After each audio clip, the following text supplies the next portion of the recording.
everybody. Welcome into Siren Records Monterey. It's Fresh Catch Friday.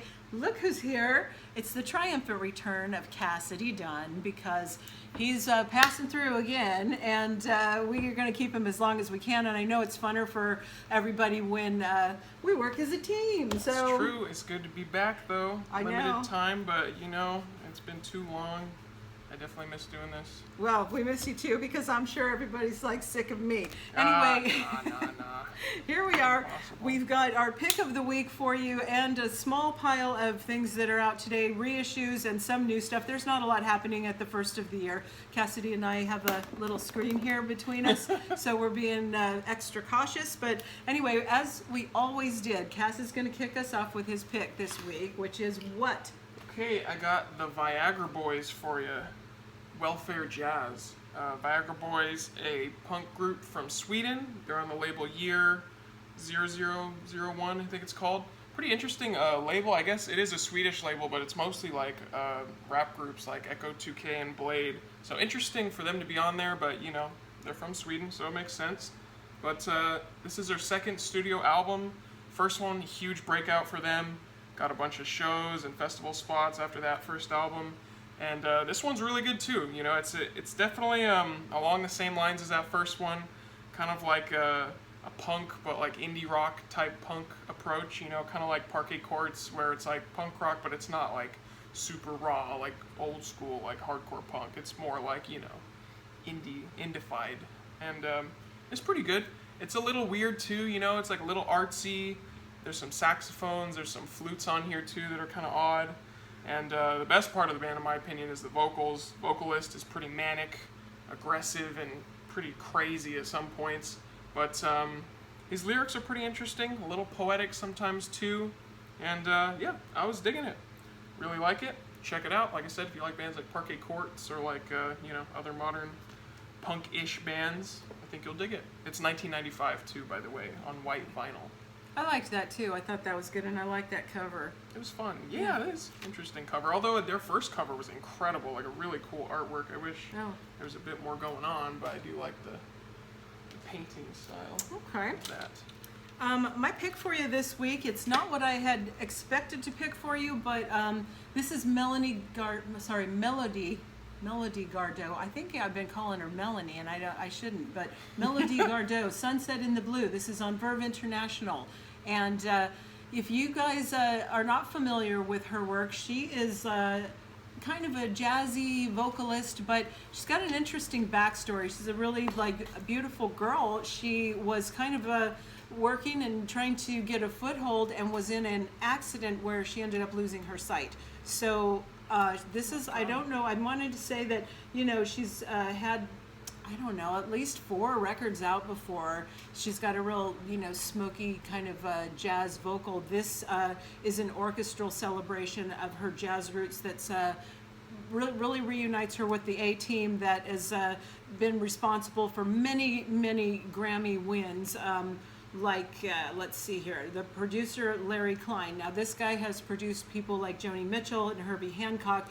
There's the arranger and composer that she used on this was Vince Mendoza, who has done work with Bjork, Robbie Williams, and Elvis Costello, and then also legendary engineer Al Schmidt, who has been the engineer for people like Frank Sinatra, Bob Dylan, and Paul McCartney. So it's all an A-Team here. Anyway, this has an underlying theme of determination to evolve her craft and present all of her work, and as she continues on this new project. So, you know, she has made really, when life handed her lemons, this girl made lemonade. So, but anyway, this is a really beautiful record. It's like, I want to say, it's 2 LPs. And it's a lot of really, really nice, beautiful music, jazzy female vocalist. So if you're into that, you'll like Melody Gardot. She's awesome. And her back catalog is also very good too. Really nice cover on that one too. Yeah, this beautiful one is cover. Actually, and it's like raised. It's like one of those that's kind of embossed. So I like that. Let me show it to you closer. Okay. All right. So now Cass is going to do the flipping, and I'm going to tell you a few things about some of this stuff we got going here. Okay. So this first one, do you have the regular list, Cass? Because my notes are kind of all over the place. Oh, it's over there with the red. Is on it over here? Oh, this one here. Okay, thank you so much. All right, so yeah, first up, lightly. this is, I want to say this correctly, Amine? Amine. Amine? Amine. Okay, Amine, this is called Limbo, and it's on the Republic label, and if you would stop fidgeting, and I'm trying to get it. There's what a the hell are you fat doing stack. over there? There we go. But they can't see it, you gotta hold them up. How are you gonna do this, dude? You can kind of see it. No, it's not good enough. Here, Yeah, I there we say go. put it flat I'll and do hold it them up. up one by one. There we Okay. go. Jesus. Away for only a short forgot amount of what to time do. and you don't know what to do. Okay, so this is rapper, director, innovative artist Amine. He moves culture forward in Portland's music scene. He's keeping his promise to change really good. perceptions and defy expectations. This project pays homage to his past on tracks like Shimmy, and it features a selection of very high-profile guest artists, including Young Thug on the track "Compensating." Young Thug feature was really good. It was a by good the one, way. wasn't it? Also, Vince Staples and Slow Tie, another See? great duo of features. This was really good, honestly. We No. listened to it this morning. I've Yeah. never been a huge Amine fan, but this shit hit. That's all I can say. Okay, so this now is what I thought when I saw it. I was very excited for. It's Beck Hyperspace 2020. I really thought, oh, I'm excited for this. It's on Capitol, and what it is, it's a deluxe limited edition LP of Beck's 2019 album Hyperspace. But okay, so Beck, the LA native, he's partnering up with NASA for visual space missions tied to tracks from the album. So he was very fortunate to get this thing going, to work with them. Anyway, it's packaged in a holographic jacket. It includes a new 24-page booklet with AI images. It's like a real, deluxe kind of thing. And NASA data for each track. I'm not sure exactly how that's all working out because we didn't bust it open, but the vinyl features 2 unreleased songs. One is called Dark Places, and one is called I Am the Cosmos, plus a brand new 2020 mixes of things like Star and Hyperspace and See-Through, Die Waiting. It's new mixes of almost every song on the record, for better or for worse. So, we both agreed that... Is this really what we heard today? Yes, it is. I'm confused now. Well, the thing about it is that it's not really overly remixed. I thought they just kind of tended to turn up the bass, and they lost all the mid-range. Sometimes the vocal sounds extremely muddy to me, and they just, it's like highs and lows, like a low end but that seemed to me like kind of what it was. It seemed to me like this ended up being something that was put together as maybe a contractual obligation. I don't know. I really expected a lot more from this, and I think in some of them it was like pointless what they did. It's like that record, Hyperspace, was so good in the first place. Why would you just go fuck with it like didn't this? he already put out a remix of Hyperspace? Well, there was. Afterwards? I feel thought like there was something. Yeah, that sounds familiar. Because there's to me that too. Japanese Yes. thing. Now, what does of the it. sticker on the front of that say? Limited edition 24-page booklet with NASA data, AI imagery, featuring 2 unreleased tracks. And I'm reading the track list. The last song says "I Am the Cosmos." Yeah, that's the and two the that I last song mentioned. that we heard did not sound like the one we heard. It had like harmonicas and shit. Well, yeah, but Dark Places and I Am the Cosmos. So I don't know. I don't know. You have to just, this. I guess it's for real purists, real, hardcore Beck fans. Beckheads. I thought I was gonna love this, and it just fell short for me. I'm sorry, Beck. I love you, but Cover's kind of trippy though. yeah, it's beautiful. But yeah, just smacks of contractual obligations to me. Okay. Next up, Tina Brooks, The Waiting Game. This is Tone Poet, and I don't know a whole lot about this one. Kenny Drew is on there with piano, Wilbur Ware on bass, Philly Joe Jones on drums, and Johnny Coles on the trumpet. Tina Brooks, tenor sax. Tone Poet, gatefold sleeve, analog remastered. These are always good. Yeah, any of these artists that are being released on these Tone Poet albums, definitely buy them. They sound great, the packaging's great, cover looks great, and yeah, this is a good one too. Tina Brooks is great. Can't say I know any of his band members, but Well, it's a good album. okay. Yeah, next up is another tone poet, and this is Donald Byrd, Bird in Flight. This is, the label is Blue Note in the Tone Poet series. So Donald Byrd is a trumpeter, and he's got Hank Mobley on tenor sax, and they really get Very cool. their listeners to know you're in for an exceptional musical experience when you listen to things like Ghana. And for these Bird in Flight 1960 sessions, they were joined by Jackie McLean on alto sax, Duke Pearson piano, Doug Watkins, Reggie Workman on bass, and Les Humphreys on drums. So highlights include like the stunning ballad Little Girl Blue, and real swinging tracks like My Girl Cheryl and Lex. So anyway, again, features all analog remasters, 180-gram vinyl, deluxe gatefold packaging. Okay. Beautiful cover as well. Okay. Next up, we've got some reissues from Elbow here, and I think I'm sorry. Cars. Well, thing? that's right. This is on neon green and picture disc kind of thing. So, anyway, Shake It Up. Cars kind of at the end of their productive period of time, but then you can get it now. Derek and the Dominoes, Layla, and Other Assorted Love Songs box set. This is on Polydor. 50th anniversary box set includes a seminal 1970 double album, Layla. This has been half-speed mastered at Abbey Road Studios. It's 4 vinyl LPs, and each will contain a certificate of authentication. Okay. That's a lot of Derek and the Dominoes. Yeah, sorry about that. I skipped ahead. Now we're on to Elbow. Okay, and these are all reissues of Elbow albums, and you're showing first one is Asleep in the Back, right? 2 LPs. These are also all on Polydor. This one is the debut studio album. They're an English rock band, Elbow, if you're not familiar. This was first released in the UK in 2001, and later in the States in 2002. It includes singles Red, Powder Blue, Newborn, Asleep in the Back, and more. Okay, next up is Cast of Thousands. This was the second album from Elbow, the follow-up to the critically acclaimed Asleep at the Back. It's they're kind of this brooding indie rock band. They've drawn comparisons to Radiohead, and their influences range from Jeff Buckley through to Peter Gabriel, so they're that kind of stuff. This includes the single Fallen Angel on this one. Okay. This is my favorite. Is it? Yeah. I still really like that Seldom Seen Kid, Grounds for Divorce. I think that's just great, but anyway, those aren't part of it. Not part of this. And this is Dead in the Boot, the next round. Dead in the Boot, B-Sides compilation, and this was released originally in August of 2012. The title references that debut album, Asleep at the Back. Now this is Dead in the Boot. It brings together B-sides and odd non-album tracks from their 13-year recording career. It's kind of categorized as a B-sides album, but the songs here really are kind of standalone, and they go pretty much head-to-head with every other Elbow release. So, okay. Then we have Leaders of the Free World, which is the third album from Elbow, self-produced, heavily aired title track in the epic Forget Myself. This time they have they've got string arrangements in here, and this Mauritius de Vries, he adds he's got such a distinctive voice, very, very distinctive vocal. You can pick Elbow out of anywhere. But with the strings, it's real magic the way it kind of works with his vocal.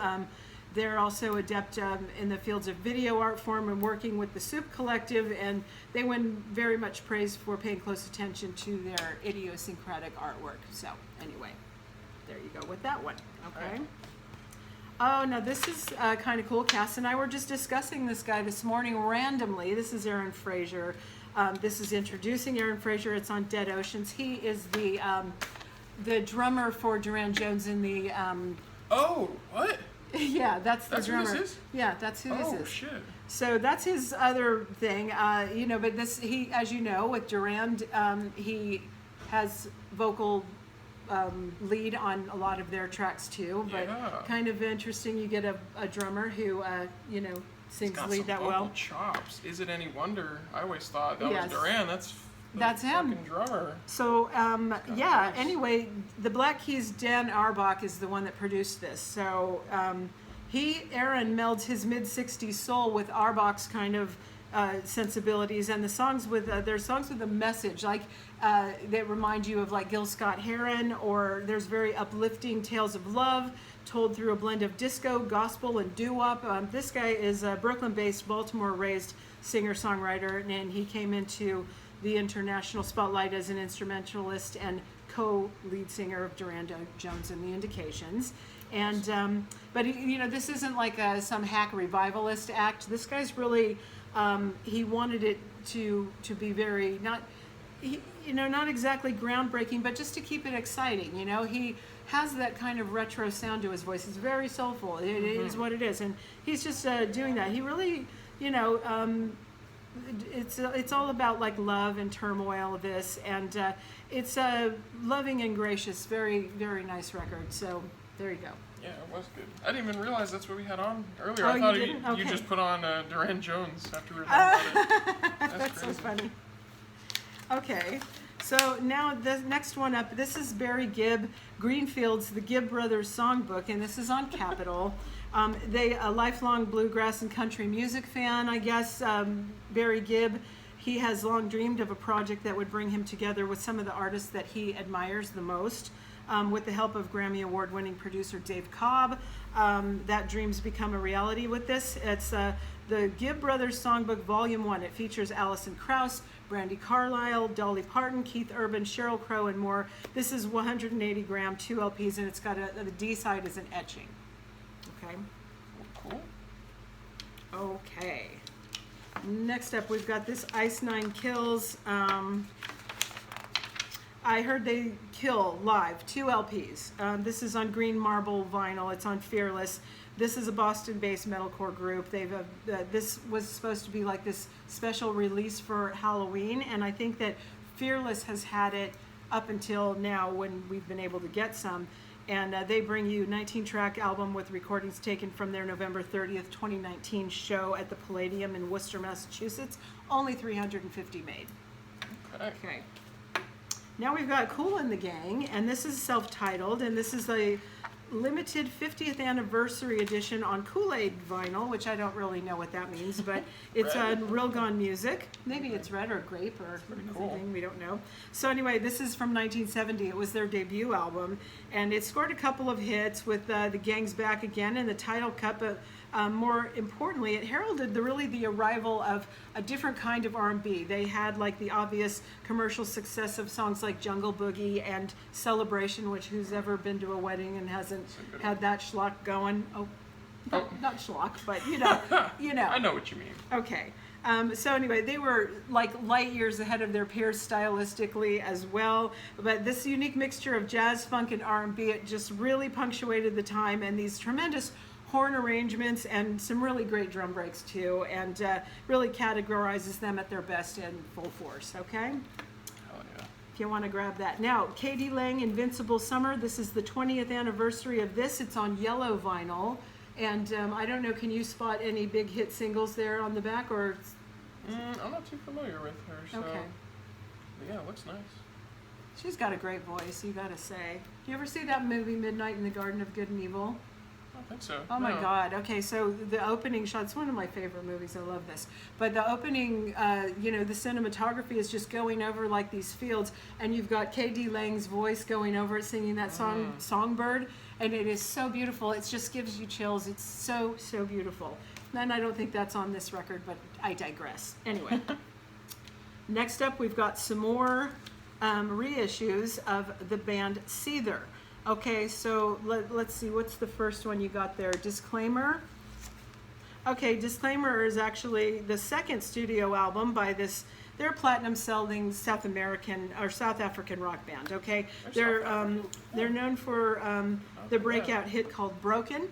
Originally a simple acoustic ballad, it was reworked into an electric ballad that features Amy Lee of Evanescence, and this version went on to become RIAA certified platinum. This one is raspberry red double vinyl. It's on Craft Recordings. Okay, so the next one is going to be Finding Beauty in Negative Spaces. This is 2 LPs. This is on Opaque Lavender, and it's also on Craft Recordings. It's the 4th studio album of theirs, and it's probably features their biggest hit single called Fake It, as well as other top 10 singles that they had. It was their first album to achieve gold status in their home country of South Africa. So available on vinyl for the first time. Yeah, I think this is probably their biggest album, I do recall. Okay. And then now you have Karma in Effect. This is on Burgundy vinyl, and this is the third studio album of theirs. And upon its release in 2005, it debuted in the top 10 in many countries around the world. Their new single was called Remedy, holding that top spot in mainstream rock tracks for quite some time. Also, RIAA certified gold, opaque burgundy double vinyl, and the D side is etched, available on vinyl for the first time. Sweet. Okay. And next up, we got another couple of reissues for you, the Talking Heads. Yes, this is super cool. Yes, the name of this band is Talking Heads, and this is just, one of the best live albums around. I just remember being so blown away by Busted Jones on bass, not on bass, Busted Jones, what was he doing?